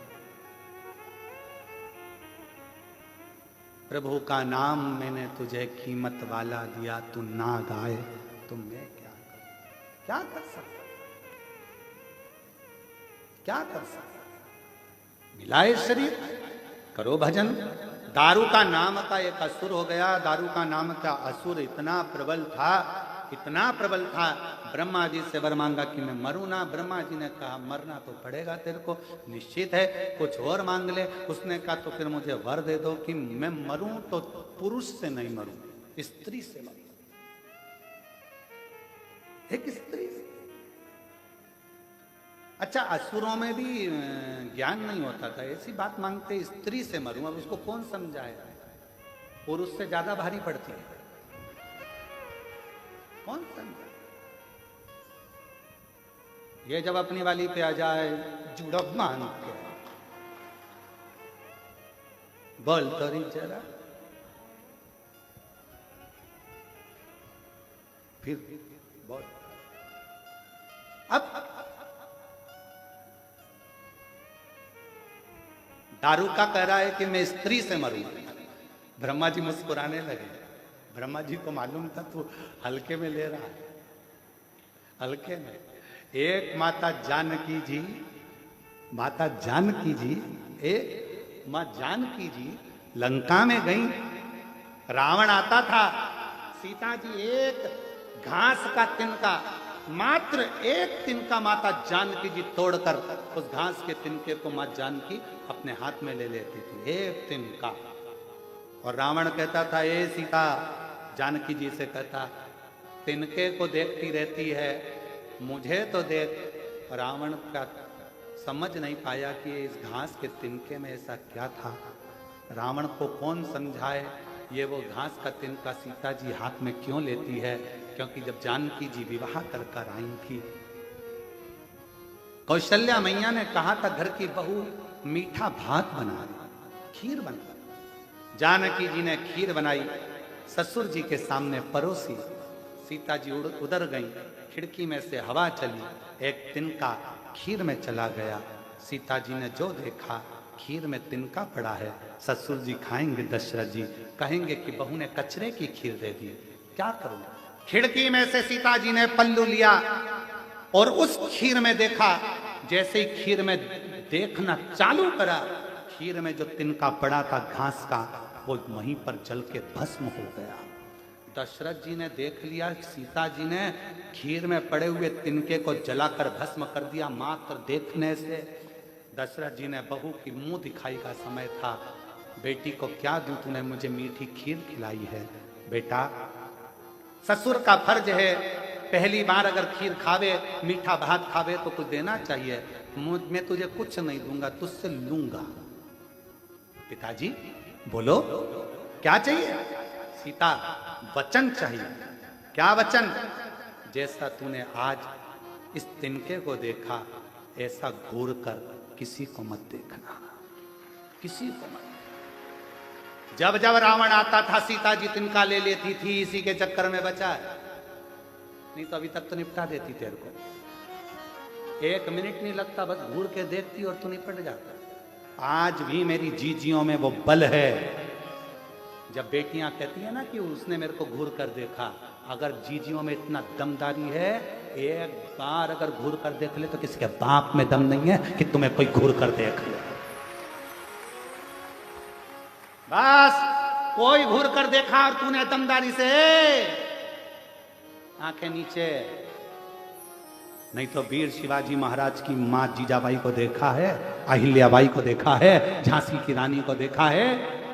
अभी थोड़ी देर में मुझे देख लेगा तो वो बेचारा, नहीं जीजी मैं तो आपसे कुछ नहीं किया। नेत्र में इतना बल है। देखो कथा, दारू का कह रहा है कि मुझे वर दो, मैं स्त्री से मरूं, स्त्री से, नारी से। ओहो, ब्रह्मा जी मुस्कुराने लगे, तू हल्के में ले रहा, मैं स्त्री के हाथ में। ठीक है, तथास्तु, दे दिया वर, तथास्तु। समय आया, बहुत उत्पात मचाया दारूका ने, इतना उत्पात मचाया कि देवता घबरा कर शिव जी के पास आ गए और भगवान शंकर तो समाधि में लीन थे। पुकारना, कर्पूर गौरम करुणावतारम संसार सारम भुजगेन्द्रहारम। ओम नमः शिवाय, ओम नमः नमः शिवाय, ओम नमः शिवाय। कर्पूर गौरम करुणावतारम संसार सारम भुजगेन्द्रहारम। नमः शिवाय, ओम नमः शिवाय, नमः शिवाय, ओम नमः शिवाय, नमः शिवाय, ओम नमः शिवाय, नमः शिवाय, ओम नमः शिवाय। कर्पूर गौरम करुणावतारम संसार सारम भुजगेन्द्रहारम। नमः शिवाय, ओम नमः शिवाय, नमः शिवाय, ओम नमः शिवाय। जो शिव जी की आराधना करी बाबा, नेत्र खोल कर पूछे क्या बात है, क्या हो गया, क्या चाहते हो। देवता कहने लगे कि वो दारूका नाम का असुर परेशान कर रहा है और उसको मारने के लिए स्त्री चाहिए, नारी ही मार सकती है, बस इतनी सी बात। हाँ,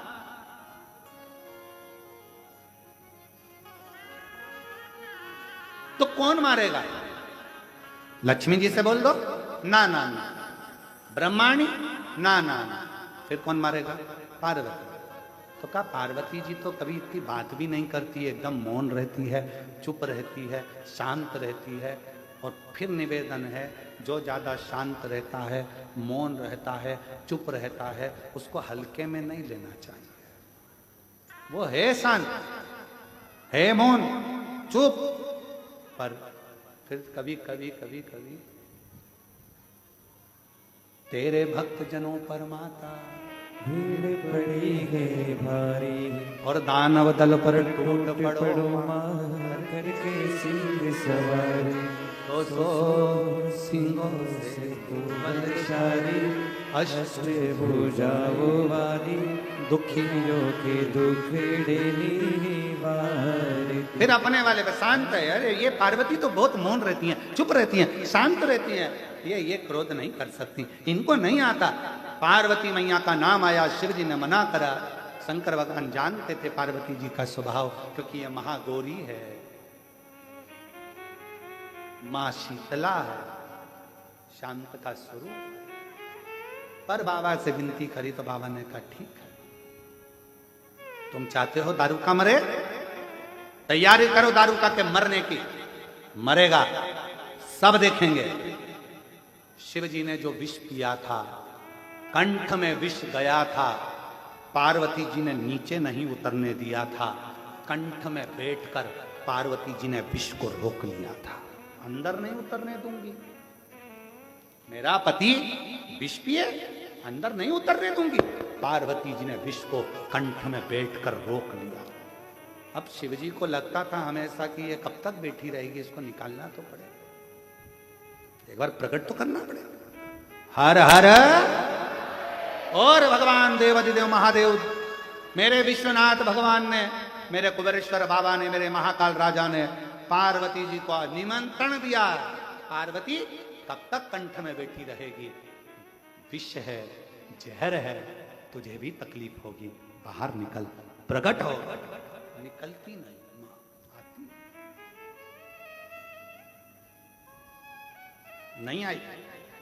तब माता पार्वती जी के लिए शिव जी ने कहा, तेरे भक्त जनों पर माता भीड़ पड़ी है भारी, दानव दल पर टूट पड़ो मार करके सिंह सवारी। तब मां से कहा, तेरे भक्त दुखी हैं, तकलीफ में है, तेरी औलाद, तेरी संतान कष्ट में है। मां का हृदय पसीज गया, पसीज। मेरा बेटा दुखी है, मेरी बेटियां दुखी है। और जैसे ही सुना, पार्वती जी प्रकट। उस समय पर मां पार्वती पार्वती नहीं थी।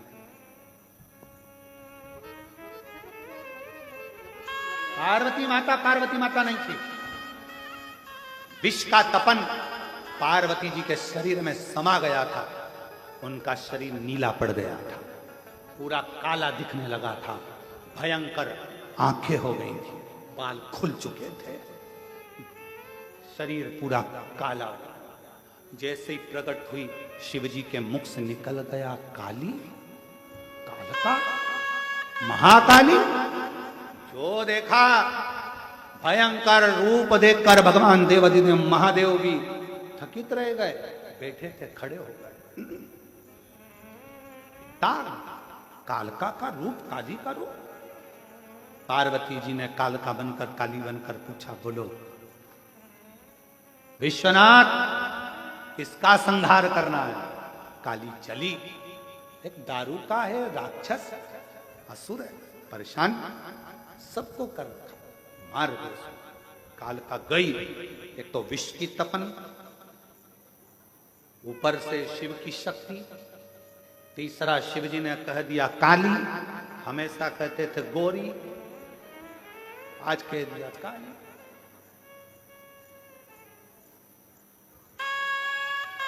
इसीलिए निवेदन है पत्नी श्रृंगार करे ना तो पति को चाहिए कि उसके तैयार होते समय उसके कक्ष में बिल्कुल ना जाए।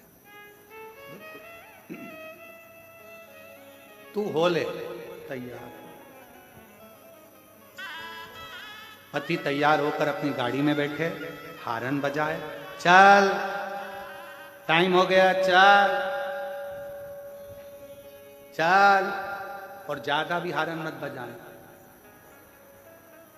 बना तुझे मंदिर का घंटा समझ के बजा दे। कभी कभी ज्यादा हारन और बोले चल चल तो भी नहीं जाना, ले चल तू चले जा, नहीं जाना मेरे को, तुम चले जाओ मैं बाद में जाऊंगी, नहीं जाना, जा। फिर बेचारा पति कह रहा है हरि अम्बे, अरे तू चल, मैं तुझे नहीं, अब तो मुझे तुम्हारे साथ नहीं जाना, नहीं जाना। बुलाया ऑटो, बैठ गई ऑटो में और चली गई, नहीं जाना तेरे साथ, जा, बहुत जल्दी है ना तुमको। अब बेचारा पति पहुंचा शादी में, ये भी पहुंच गई शादी में, और पति मुस्कुरा कर बात कर रहा था और देवी उसको आंखें फाड़।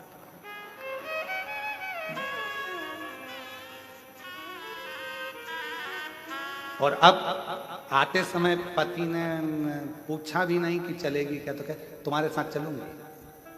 क्यों? क्योंकि उसको बदला लेना। अब गाड़ी में बैठ गई और बैठते से ही सब मालूम है मुझको, तुम्हारी अकल सब देखी ना, तुमको देख रही थी पूरी शादी में, कितना आंखें फाड़ फाड़ के देख रहे थे, कितने हंस हंस के बात कर रहे थे, बस मेरे लिए ही तुम्हारा मुंह गेंदा फूल हो जाता, बाकी के सबके लिए गुलाब का फूल। बोलती बोलती बोलती बोलती कब नमक चुराया आ गया, बोलते बोलते कब अपना घर आ गया। मानो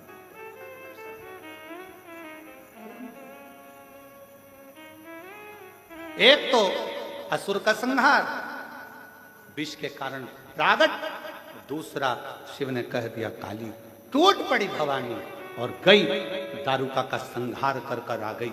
मार तो दिया असुर दारुका को, पर क्रोध शांत नहीं होता। देवता अपना अपना धाम छोड़कर भाग गए, सब अपना अपना धाम छोड़कर गए। कहां कौन संभालेगा? शिवजी ने देखा ब्रह्मा जी घबरा रहे हैं, भगवान विष्णु घबरा रहे हैं, माता का क्रोध तीव्र है, क्रोध कौन संभालेगा? शंकर भगवान ने सोचा क्या करूं, तब शिवजी के स्मरण में आया, माँ सबसे ज्यादा प्रेम अपने बच्चे से करती है, अगर कोई बच्चे का रूप सामने आ जाएगा तो इसका क्रोध शांत हो जाएगा। ब्रह्मा और विष्णु जी से कहा भगवान शिव जी ने, माँ काली को काशी में लेकर आओ। दारू को मार कर दारुका को काशी की ओर माँ जगत जननी जगदम्बा चल पड़ी। जहां पांव रखती थी वो भूमि नीचे दब जाती थी, जहां चलती भयंकर गर्जना होता चलती। काशी में पहुंच गई। जो काशी में पहुंची, महाशमशान में, शमशान के नजदीक में शंकर जी ने एक बच्चे का रूप ले लिया और किलकारी भर भर कर रोना चालू कर दिया। शंकर भगवान ने बच्चे का रूप लिया, बालक का रूप लेकर शिवजी ने रोना चालू करा। लिंग पुराण का 106 नंबर का अध्याय कहता है, भगवान शंकर किलकारी भरकर रो रहे थे, रो रहे हैं। मेरे शिव छोटे से बच्चे का रूप धरकर रोने लगे। पार्वती मैया जैसे ही काशी में भ्रमण करती, शमशान में पहुंची, पांव रखते से ही बच्चे का और दृष्टि गई, और जो मां काली ने बच्चे को देखा, चीख कर आवाज लगाई, किस नारी की संतान है ये? बालक रो रहा है, कोई आता नहीं है। मां का वात्सल्यता झलक गया, बच्चे को गोदी में उठाया, भूखा लगता है। मां ने अपने स्तनों का पान कराना प्रारंभ कर दिया। जैसे ही माता ने स्तनों का पान कराया, शिवजी ने माता के क्रोध को दूध के रूप में खींच लिया, और शंकर भगवान ने दूध के रूप में जैसे ही क्रोध को खींचा, वो क्रोध खींचते से ही शंकर भगवान के 52 खंड हो गए। वो रुद्र के, भगवान शंकर के जैसे ही क्रोध को खींचा, खींचते से ही उस क्रोध को, उस काल को खींचते से ही 12 खंड हो गए। ऐसे 12 खंड, 12 भैरव, 52 खंड हो गए। वो 52 भैरव के रूप में आज भी काशी में विराजमान है। शिव जी ने पार्वती माता के क्रोध को दूध के रूप में खींच लिया था क्षेत्र की रक्षा करने के लिए, इसलिए क्रोध शिव जी के रूप में प्रकट हो गया क्षेत्रपाल काल भैरव के रूप में। शिव शिव है। शंकर भगवान को माता पार्वती ने गुरु तत्व में लिया है, तो गुरु अपने शिष्य का क्रोध भी खींचता, गुरु अपने शिष्य का दुख भी खींचता। गुरु कहता नहीं है कि मैं तुम्हारे को क्या करूंगा क्या ना करूंगा, बस गुरु के सामने जाकर खड़े हो जाओ, हाथ जोड़ विनय कर लिया, प्रणाम कर लिया, गुरु की दृष्टि पड़ गई बहुत है, बोलना भी नहीं कि मेरे को तकलीफ है, बस देख लिया उसने। देखता ही जब है, जब दुख को मिटाना होता, नहीं तो देखता ही नहीं है गुरु किसी को, देखेगा ही नहीं। कहीं कृपा की न हो जो आदत तुम्हारी, तो सुनी ही आदत तुम्हारी, गरीबों के दिल में जगा तुम न पाते, तो किस दिल में होती इबादत तुम्हारी, तो किस दिल में होती इबादत तुम्हारी। एक हृदय से पुकारे